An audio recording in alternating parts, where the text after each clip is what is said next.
Welcome to All Things Policy, a daily podcast supported by Pragati, a flagship media initiative of the Takshashila Institution.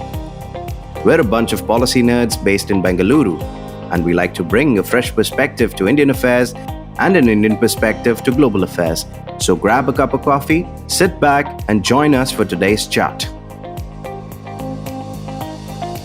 Hello and welcome to another episode of All Things Policy. I'm your host, Shrikrishna, and my co-host today is Sowmya. Our guests today on the show are Shonnotra Kumar, who is a Senior Associate Outreach and Communications at Civis, and Aditya Tannu, who is a Fellow at Civis. Shonnotra and Aditya have been working on a Climate Voices Handbook, and this Climate Voices Handbook is set to release later this month.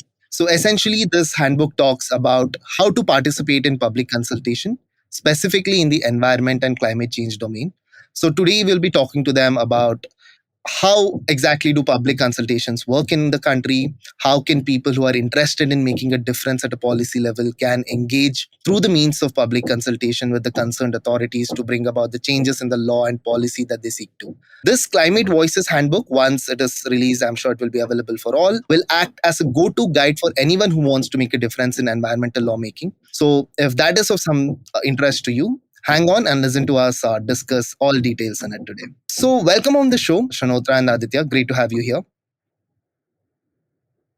So before we dig into the handbook and what it deals with, I just wanted to start broadly on public consultations itself, right? So from what I understand, there is no mandate upon government agencies in the country today to engage in public consultation before they draft any rule, regulation, policy, law, right? Of course, different laws may specify something to the contrary, but there is no generalized rule as such. There is no policy on this. It is essentially a discretion of the policymaker. So I wanted to know from you, what are you guys working on? How is Civis trying to bridge this gap today? And what has generally been your experience, especially in the environmental law domain so far? So it's a little bit tricky, as you pointed out, that there's no mandate. Well, if you go to see, there's actually in 2014 a pre-legislative consultation policy came out by the Ministry of Law and Justice that provided detailed guidelines as to what needs to be done when a lawmaker is drafting a law. Like what is the timeline that they're supposed to for keeping the draft open in the public domain? What are the kinds of explainers that need to be put out along with the draft law? How do you explain the different implications of that particular draft law on stakeholder groups? So like this, there were different guidelines that were put out in the pre-legislative consultation policy. But again, it was a policy. It wasn't a binding law, as in it wasn't an act that mandated every lawmaker to do so. But what we've seen that in our experience is that even though this was only a suggestive guideline, it's been pretty widely used. Since 2014 to now, in our experience, we've seen that there's almost an 800% increase in the number of laws that go on for public consultation before being published year on year. And this number is only increasing. Last year it was around 500, and this year it's around 800. And with Aditya's help, like on our team, we've been able to source more laws that are open for public consultations. So that's where we are at when it comes to figuring out what the position is. But again, in terms of effective consultation, we cannot confidently say that they're being done fully. So which is why this handbook comes into play, and we'll talk about it a little more in detail, more into the podcast. But the reason this handbook comes in handy is because it also looks at the different ways a citizen can improve upon them, in terms of how they can participate in a public consultation better to improve upon this process. Okay. So thanks for that, Shonnotra. Kind of leaning a little forward into this, it's also, I think, important for us to understand as to the role of a Samaj Sarkar or Bazaar in it, right? The role of society, the role of the markets, and the role of government. So, if you could kind of give us a fair idea about how these play out, because climate change or climate in general has become a conversation that everybody wants to kind of latch on to, be it businesses, be it, youngsters, everybody is so deeply involved in it. So, if you could kind of give us some anchors on how being in these separate positions or sometimes mingle between the two, how do we kind of take this conversation?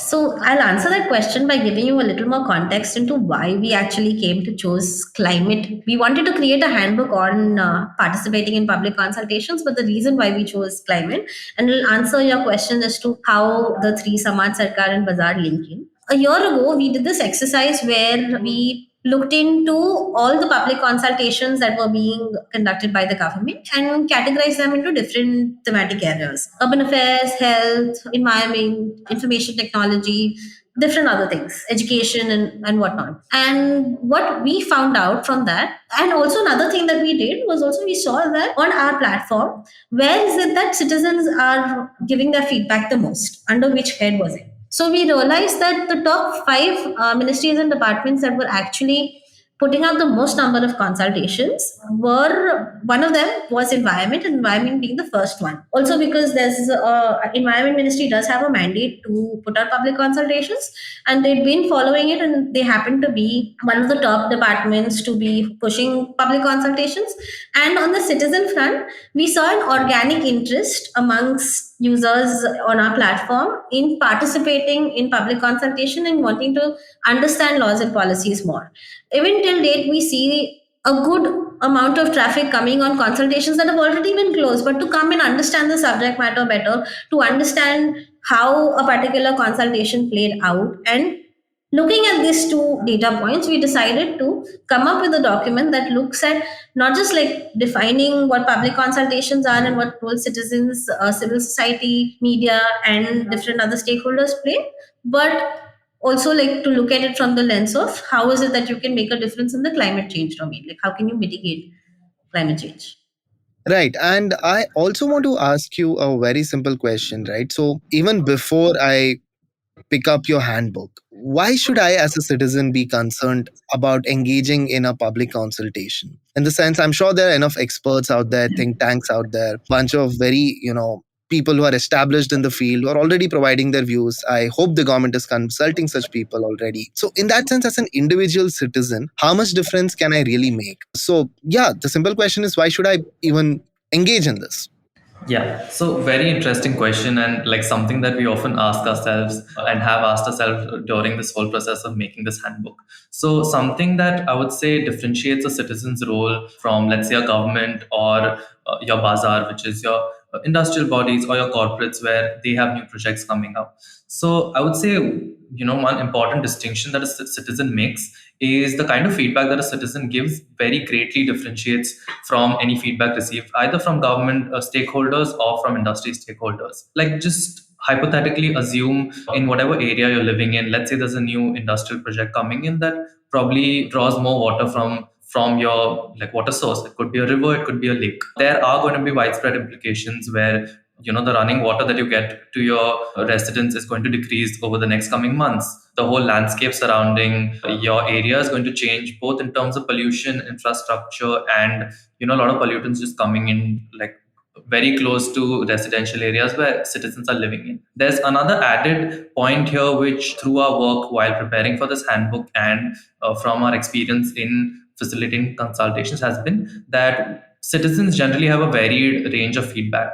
For one particular consultation last year, we had someone coming in opposing stricter environmental norms, but the reason for their opposition was very different from like a general opposition that you read in newspapers. It wasn't for the point that this is something that is going to degrade the surrounding ecosystem, but it was relating to a fact that this citizen had a business running in that particular area, and these new stricter norms would mean that it would entirely overhaul the way they conduct their business. It would mean putting in more money in their business, not getting enough subsidies from the government to make sure that there's some timeline which allows them to do so. So I would say this is the point where your role as a citizen like matters a lot, where you have nuanced quality feedback stemming both from evidence from your daily lives and lived experiences, and also like your particular point in society where why this matters to you specifically, and how such a new law or a new project or a new policy coming in would greatly change and disrupt like probably things in your daily life. Yeah. Thanks, Aditya. I think the externalities play up a lot, right? Like if you look at something that's going to be an incentive for personal reasons, you kind of leverage the environment in that scenario. Okay. So, can you just take us through a little bit on how your experience has been with public consultations in the past? And if you give us some examples which are more relatable, that is something that anybody who's a listener here also can kind of grapple with or make more sense, it'll be useful. So interestingly, our examples, like our experiences, have been like a pendulum. Like we've had like really good examples and we've had like really bad examples also. Primarily because the space is still developing. The policy is only 9 years old, and most ministries are also still trying to find their footing as to how to conduct public consultation. How do you build personal, like internal capacity to host more consultations? So in that case, like we've seen good and bad examples, but one example that sticks to us, and this is not from the climate domain, but one of our most favorite examples that we like to like talk about every time someone asks us about how this process plays out in real life, was the example that happened with respect to the transgender rules that came out in 2020 when the lockdown hit. Just before the lockdown, the first lockdowns, the trans bill had come out, and it was very heavily contested, and a lot of people came out, protested against it, voiced their concerns, like issued, wrote different articles about it. There were many explainers doing the rounds to talk about how many provisions needed to be changed, and the trans bill went ahead and became an act. But in May 2020, what the ministry did was, the Ministry of Social Justice and Empowerment, that to operationalize the Transgender Persons Protection of Rights Act, they released a draft set of rules. Like before they published it, they released it in the public domain, and we provided a copy of it. Like we provided a copy of it on Civis, provided an explainer in English and Hindi, and then forwarded that to members of the community. Several community members came ahead and gave detailed feedback as to how many provisions in these rules were actually very problematic, in the sense that, to give you an example, one of the members wrote that the provision of attaining your transgender ID, to get your ID, you needed to go to a district magistrate and do a physical verification of your transgender status. This completely goes against what the court had said in the Nas Foundation judgment, that self-verification is, it should be enough for a declaration of transgender status. So they put this down very clearly and told them how this was a very humiliating and a degrading process to have to go and physically verify before a person who has no medical knowledge or any understanding of what they're going through in terms of calling, like declaring, like having to like take away their right of self declaration. So while they noted down very pointed feedback and also gave suggestions as to what can be done with, if in place of the draft rules that were recommended, in a quick turnaround time of 2 months, the ministry published the final set of rules after the feedback was accepted. In this final rules, we saw that 52% of the feedback that was submitted on Civis was accepted into the final draft. And this particular provision of physical verification was done away with. And since then, about 4.9 lakh transgender persons have availed the benefit of being able to easily apply for a transgender national identity card. So this is the benefit of public consultation. You come in and you hear in each and every perspective of how a particular law is going to play out and what citizen thinks about it. And each and every perspective is necessary, because no two perspectives are going to be the same. As Aditya also pointed out in the earlier example of how, in that particular consultation, where that was a climate consultation, where I believe it was the environment impact assessment, Yes. where a lot of citizens came together and said that the draft EIA 2020 was actually very, they contested it on many grounds, saying that A, for many reasons, it dilutes the provision of public consultations, and listed various other reasons as to why the draft should not be passed. But this gentleman who came forward and told them, like who shared his experience, he said that, as Aditya pointed out, he said that like it was detrimental to him, but for other reasons. And as I said, like no two experiences can be the same, and the government should consider every experience while noting down these points, while considering all feedback, and then accordingly finalize the draft. Right. And especially with the draft EIA notification of 2020, which you just mentioned, another interesting angle to that whole sort of controversy was that there was a Delhi High Court order which said that these rules have to be published in all the scheduled languages in the country because regional language accessibility is so crucial when it comes to effective public consultation, right? You cannot expect everybody to give their feedback in English. And this is something your handbook also touches upon, the fact that, it is so important to make much of this material available in regional languages and not just the law and the text of the law, but also a lot of explanatory stuff. And from my memory, I can recall that there was one other instance of very successful sort of public consultation. And this was a few years back in the context of net neutrality in the country, where I think Free Basics, a service offered by Facebook, was opposed because it violated the principles of net neutrality. And I think the Telecom Regulatory Authority of India had put a consultation paper on this. And a lot of people went in through email campaigns. I mean, there was a lot of online mobilization in favor of net neutrality, which effectively ensured that the TRI ruled in favor of the people and not Facebook and few other such entities. So this brings me to the crux of the conversation today, which is essentially to understand from you guys, from how you tackle this issue in your handbook as well, as to, what are these effective means of participation in public consultation. Like, as a citizen, what are the things that I need to watch out for? What are the things that I need to be doing in order to ensure that, the feedback I am providing to the concerned authorities are of relevance and can help in effective policy making? So one of the things that, as you pointed out, that we cover in our handbook, and I'd like Aditya to explain this in a little bit more detail because he drafted that section in the handbook, is how do you give quality feedback? And the reason we emphasize on this is because it's important for governments to know what citizens are thinking when it comes to a particular draft law or policy, but it would be more what are the things that you can do to ensure that your feedback is not just kind of, how do I put it, not selfish, but also looks at it in a more holistic way, adds more, has more weightage because it's coming from your personal experiences, and it's put forth in a manner that is digestible by the person who is drafting or considering your drafting the law and considering your feedback. And I'll just hand it over to Aditya to like take you over the different aspects of what makes a quality feedback. But that's one of the emphasis of Yeah, essentially where your self-interest and public interest is aligned, right? So just so that, yeah. Stay tuned to All Things Policy.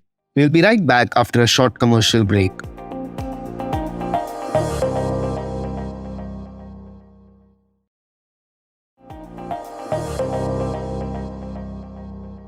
Yeah, Aditya, over to you. Yes. So just a few points like that we came across that, like in terms of, like, I wouldn't say priority, but something that really stands out in what should come out of your feedback and what should probably be the highlight or what can be considered as quality feedback. So just a few things that we generally like follow at work and we recommend to like anyone interested in giving public feedback on ongoing like draft laws and consultations is what constitutes a quality feedback. So just generally in terms of feedback, what the government also expects or what any other organization conducting public consultations is to expect feedback on some specific points. For instance, as we mentioned and as we spoke about the draft EIA notification of 2019, there were a few points in the entire policy that stood out. The regulation to change, the number of days where like between which a public consultation is to be held. So this was a very, like a crucial point for which the entire consultation process was undertaken by the government. So providing feedback on these specific points as to, what part of the policy you're addressing and how you can avoid generalizations and just focus on that particular provision like can really help sort out your feedback, because especially when we're dealing with environmental consultations, you have a lot of input and a lot of comments coming in from citizens from various corners. So I would say this is a way in which you can be very specific to your point and just make like the job easier at the end process of the public consultation, where now is the time to analyze all of these comments and then take a decision on this. Another point that like I would like to mention is focusing a lot on lived experiences and data that comes in through your daily life. So something that would set aside or like set apart your feedback from any other citizen's feedback is how this particular policy affects you and why these circumstances need to be taken into account and how they can be taken into account. Just to give an example on this point that Aditya is talking about lived experiences, there is a fishing village in Kanyakumari called Thutur, where they practice something called as the traditional methods of shark fishing. Now, the government has been trying to bring in regulations to protect certain categories of sharks because their numbers are depleting, and they have done so. They've categorized some 7 to 13 sharks that are protected and have the same status as that of, say, a tiger. Like the punishment that you get for killing that shark would be the same as that you would get for killing a tiger. And what's happened here is that no public consultation was done before this regulation was brought in. So there are different ways that people conduct shark fishing, and one of them is where they generally cast out a net, throw it out in the sea, and then they pull their nets in, and by the time like they're able to reel in their catch and open and see what categories of bait that they've caught, and realize that they've caught a classified or a categorized shark, it's already too late to to throw them back into the sea, because you've essentially like fished for them and they've died off. And what happens in these cases is that when they accidentally fish for these sharks, they get harassed by forest officials. They get either their nets are taken away, either they're fined huge amounts for something that's literally like unavoidable. That's something they can't do. So what fishermen in Thutur came up and said was that the reason that they should have been consulted before, or rather they should still be consulted now, is that they practice something called as a line fishing. Line fishing is where they don't cast out a net, but they cast out a very specially made line, where the manner in which they catch it is that they're able to see their bait. And accordingly, if it's a particular type of shark that is categorized under the Wildlife Protection Act, they can let it go and continue with their fishing, protecting the numbers of those particular sharks and also ensuring that the livelihood of that particular community continues as is. Because shark fishing is a very big industry in India, where a lot of exports also still happen, because a lot of countries around us have banned shark fishing, and India continues to be one of the few countries in South Asia to continue to do that and have exports. So having like policies where you are taking in opinions and feedback from stakeholders who are actually involved in that profession would be more helpful, and more would be very easy for the state to implement something like this, and also ensure that livelihood continues not just for them but also for state in general, is why we need to ensure like lived experiences come into a feedback process. Sorry, Aditya, continue. No, thank you so much for like just giving like bringing that example up. I feel like it like puts a lot of things into context when you see things, how things are different, like for different stakeholders and different citizens. So like just like moving on from that, another thing that like we recommend in terms of quality feedback is giving nuanced feedback. And I'll just like to bring in another example, like probably just like a different one, something that like all of us can relate to, like someone who either commutes like in a city.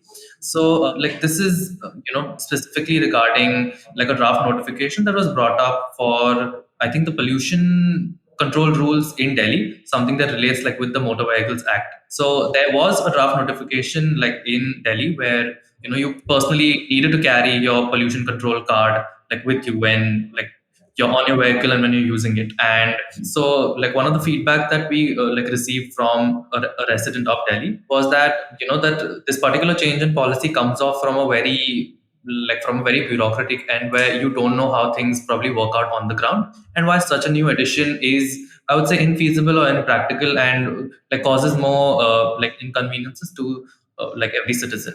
And the reason like that they came up with as to why this causes an inconvenience is probably like not necessary, is because all of your documents, your driving license or your registration certificate for the vehicle that you're operating, everything is connected like online and is available like to the police officer that like probably like stops you for a checkup, or for whenever your vehicle ID is like scanned by an automated camera. So since all of these documents are already available and available online and are linked to the vehicle, there is no need for a person to actually physically carry the certificate.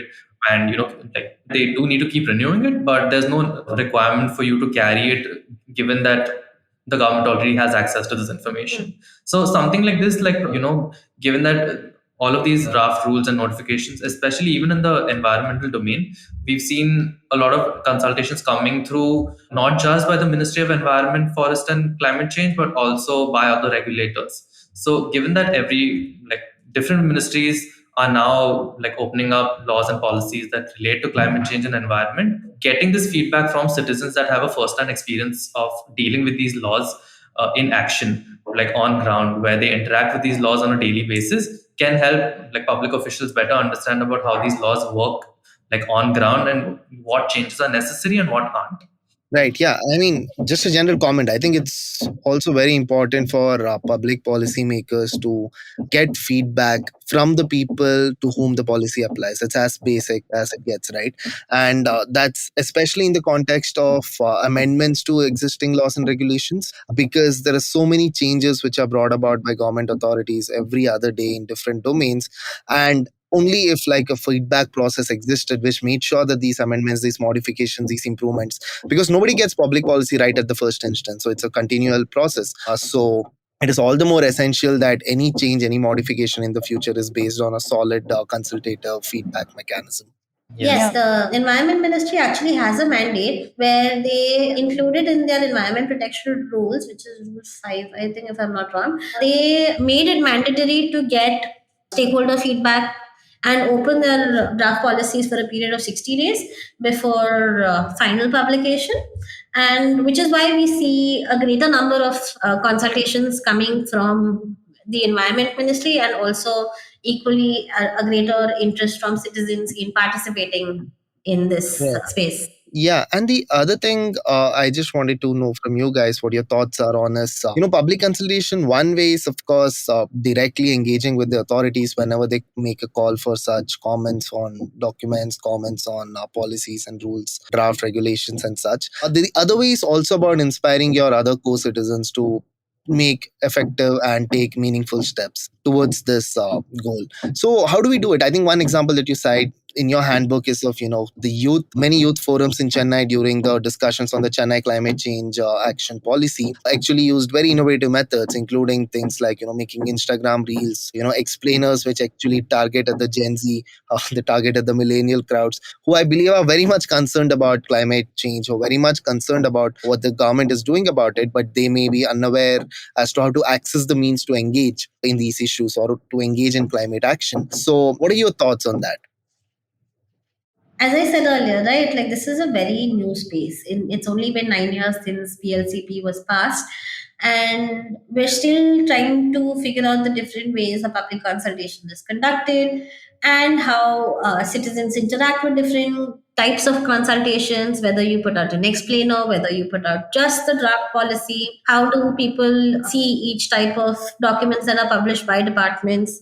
So in all of these processes, while we're trying to understand, I think there's a lot more room to explore and take initiative ourselves in publicizing public consultations further, in ensuring that more people get to hear about it, in getting more people together to gather more feedback.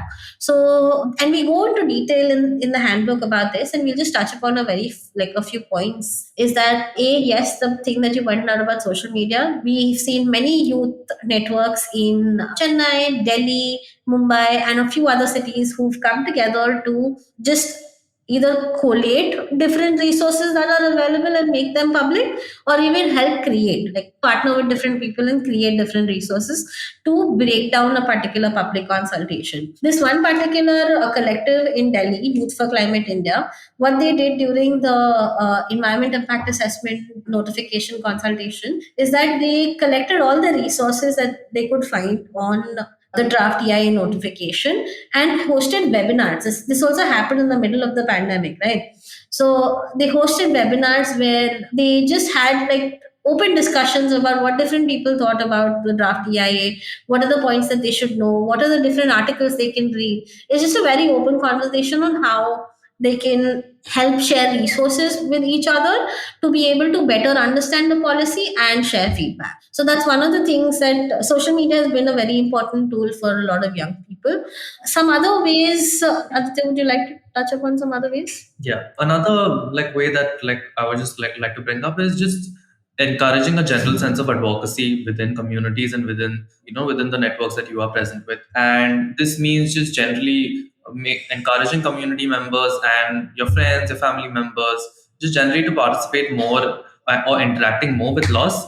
And in a way, it includes a lot of things. One is just making sure that you're up to date with like just general, I wouldn't say legal developments, but just generally knowing how this space is changing, what are the new things that the government is planning or proposing that could affect like things around you, central legislations, and how how laws and rules are like probably going to change in the future. Another thing in terms of advocacy specifically for climate consultation is just just contributing to this approach, which will probably like create like a very inclusive and participatory like model where after you encourage a lot of people to participate in this project, they kind of feel that they are valued in this decision making process, which creates a bubble effect where they go on to talk to more people and include in this.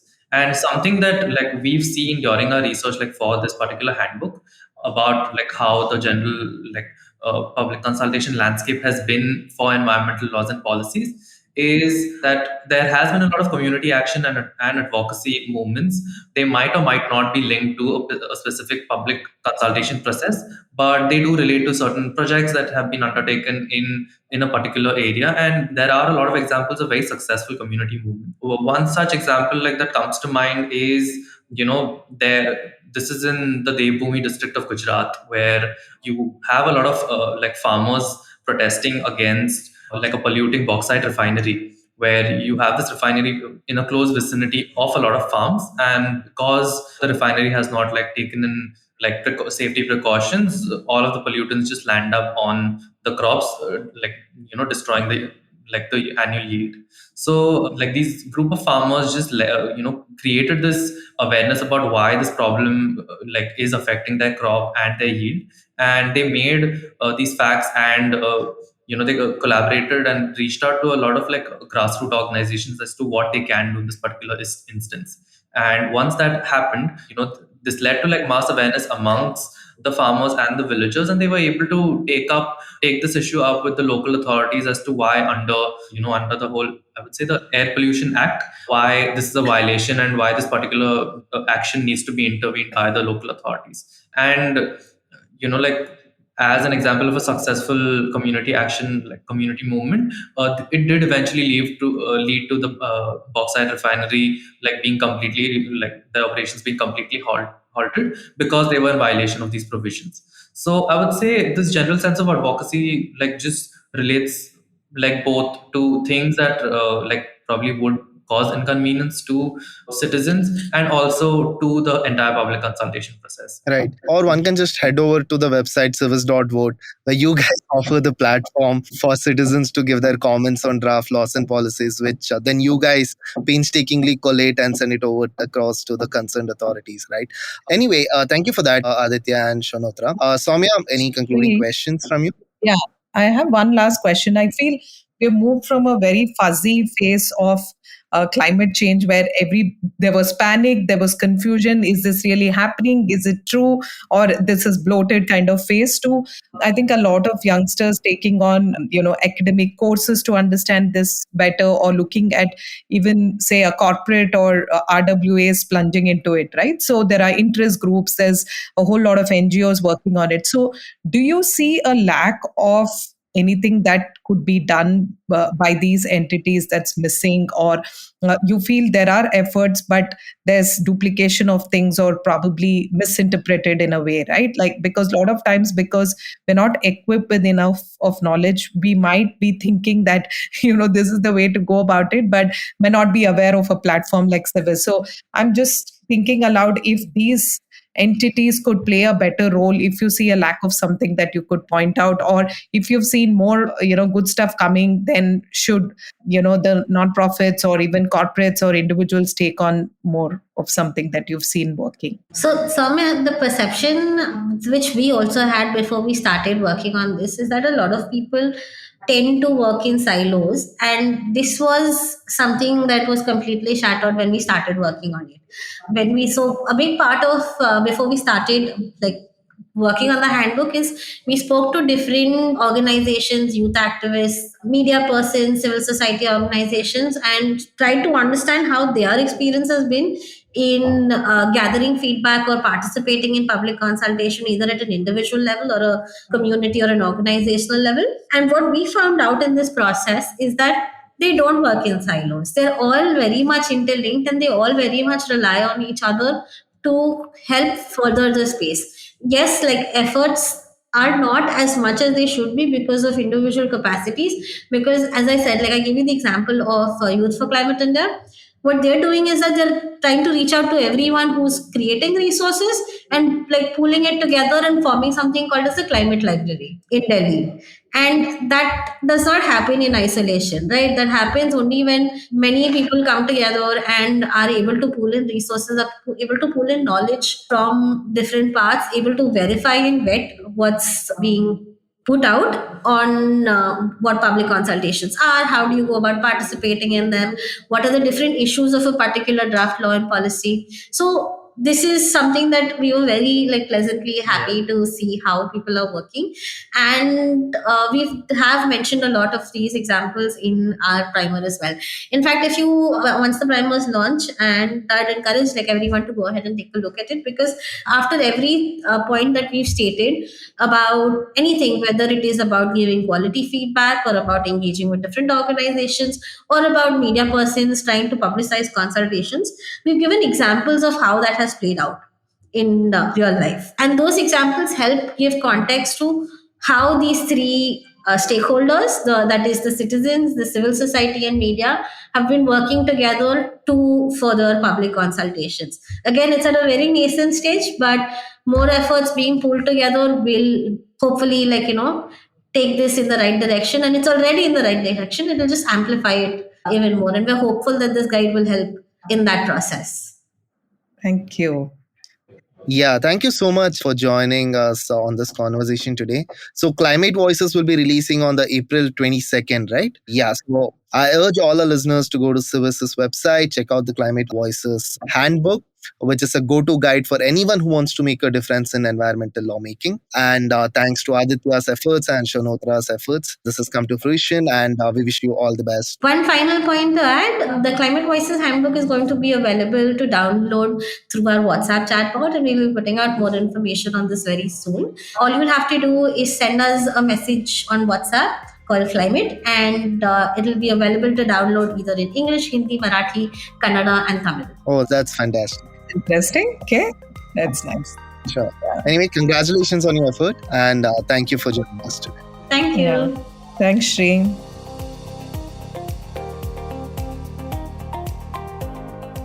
If you liked our show, don't forget to check out other interesting podcasts on the IVM network.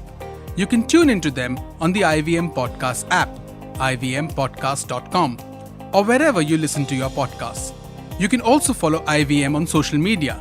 The handle is @IVM Podcasts on Twitter, Facebook, and Instagram. And hey, if you'd like to dive into Takshashila's research on technology, strategy, and economic affairs, check us out at our Twitter handle @TakshashilaINST or our website takshashila.org.in.